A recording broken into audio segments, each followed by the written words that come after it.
ఇప్పుడు కాంగ్రెస్ పాలన ఎలా అనిపిస్తుందన్న మీకు? ఇప్పుడు కాంగ్రెస్ పాలన ఈ కరెంటు బిల్లులు ఇవి ఒకరికి ఇచ్చి ఒకరికి ఇవ్వకపోతే అందరూ ఉన్న జనాలు కూడా ఫీల్ అవుతారు. ఈ అన్ని సాంసాం చేస్తున్నాడు. ఈ బస్సు ఆడోళ్ళకే పెట్టినారు, మగవాళ్ళకి ఏం పెట్టలే అని చెప్పి ధర్నాలు చేస్తున్నారు. ఆ రోడ్ల పైన వెళ్తుంటే కూడా ట్రాఫిక్ జామ్లోనే అంబులెన్స్ వెళ్తుంటే కూడా సైడ్ ఇస్తలే రేవంత్ రెడ్డి వెళ్తుంటే. అంటే రేవంత్ రెడ్డి గారు ప్రజలతోనే వెళ్తాను నేను అని చెప్పేసి, నాకు ఎటువంటి సెక్యూరిటీ లేదు, ట్రాఫిక్లోనే వెళ్తాను ఆయన కూడా అని చెప్పేసి అన్నారు. అది కాని పని.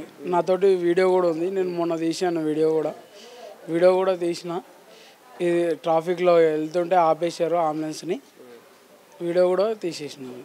అంటే ఇప్పుడు వరకు పెట్టిన పథకాల వల్ల లాభాల కంటే నాకు నష్టాలు ఎక్కువ ఉన్నాయని చెప్పేసి అంటున్నారు, ప్రజలు అంటున్నారు.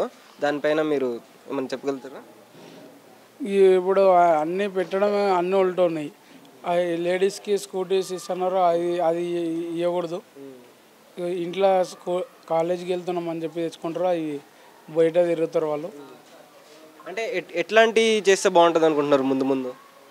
ఇవి వాటర్ లైను, డ్రైనేజ్ లైను, ఇవి లైట్స్, ఇవి చేస్తే బాగుంటుంది.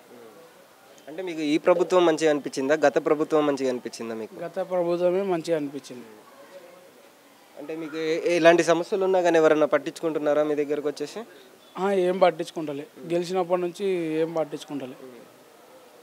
ఇప్పుడు రాబోయే ఎంపీ ఎలక్షన్స్లో ఏ పార్టీకి ఎక్కువ సీట్లు వస్తాయి అనుకుంటున్నారు? బీఆర్ఎస్కా లేకపోతే కాంగ్రెస్కా, బీజేపీకా? బీఆర్ఎస్కి వస్తాయి అనుకుంటున్నారు. ఎందుకని? బీఆర్ఎస్కి అంటే ఇప్పుడు రేవంత్ రెడ్డి వచ్చి ఏం చేస్తలే కదా, అందుకోసం బీఆర్ఎస్కి వస్తాయి అని అనుకుంటున్నాను.